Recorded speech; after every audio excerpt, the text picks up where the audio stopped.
Ronaldo's childhood in Madeira, a deep dive into poverty.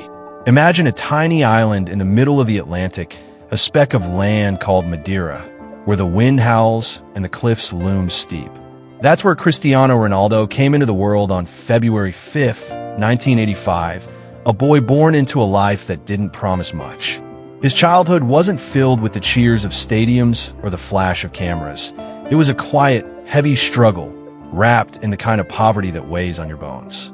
I want to take you there, to the dusty streets of Funchal, to feel what it was like for a kid who had nothing but a dream stitched together from scraps. Ronaldo grew up in Santo Antonio, a working-class corner of Funchal, where the houses huddled close, as if clinging to each other for warmth. His family's place wasn't a house you'd picture with pride. It was a cramped, crumbling box, one room for 6 souls. His dad, Jose Dinisavero, was a gardener by day, a man who hauled tools through the sun for pennies, and a drinker by night, drowning his weariness in cheap liquor. His mom, Maria Dolores, scrubbed floors and cooked in other people's kitchens, her hands rough from work, her eyes tired but fierce. Ronaldo was the youngest of 4, Hugo, Elma, Katia, and him, sharing a single bed that creaked under their weight, the thin mattress barely hiding the springs. Money didn't stretch far. Some days, dinner was just bread and water, maybe a scrap of fish if Maria got lucky at the market. Ronaldo once said, years later, "We didn't have anything to eat sometimes. My mom would give us what little she had, and I'd still feel the hunger."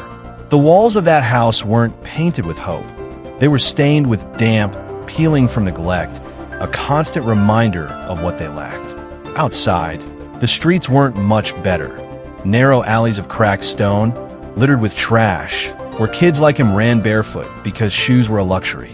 Soccer wasn't a game of shiny cleats and green fields for young Ronaldo. It was survival. He didn't have a proper ball. He'd take old socks, stuff them with rags or a newspaper, tie them tight with string, and kick that lumpy thing against walls or down slopes. The streets of Funchal were his pitch, uneven, rough, full of potholes that could twist an ankle. But he didn't care.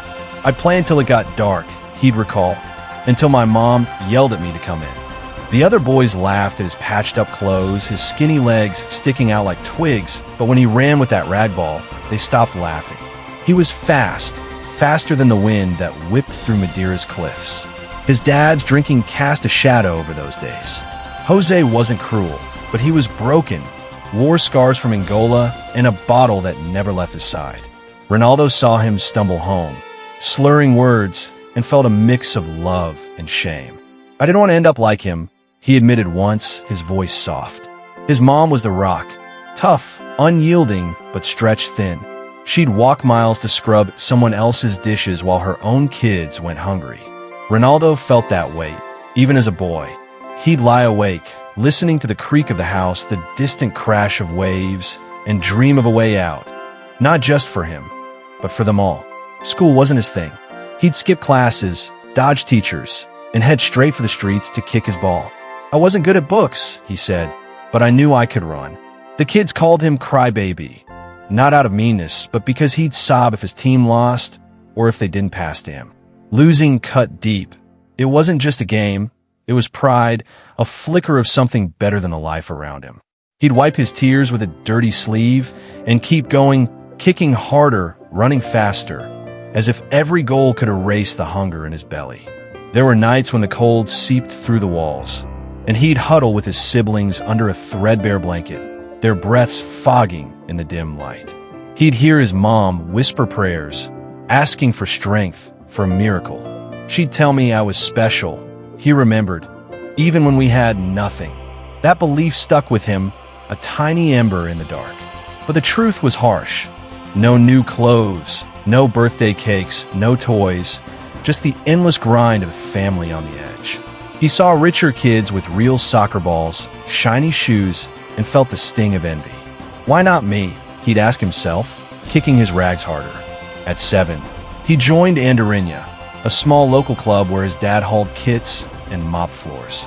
It wasn't much, just a patchy field and a handful of boys, but it was everything to Ronaldo.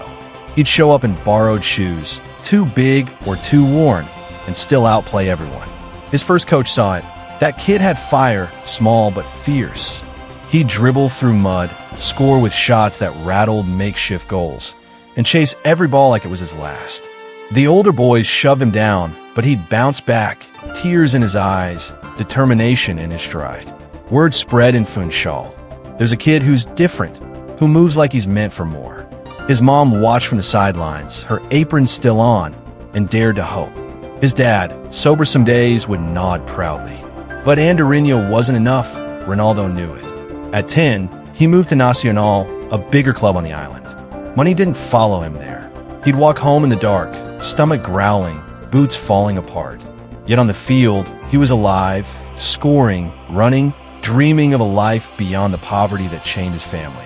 By 12, Ronaldo faced a choice: stay in Madeira, where dreams faded like the paint on his house, or leave everything for a shot at something bigger. Nacional couldn't take him further. The island felt too small. His mom sat him down one night, her hands trembling. "If you can do this, go," she said, tears falling. "I want you to have what we never did." So he packed a bag, 2 shirts, 1 pair of pants, and flew to Lisbon, alone, scared, but burning with hope. That's where Sporting Lisbon would find him, a boy from nothing, ready to become everything.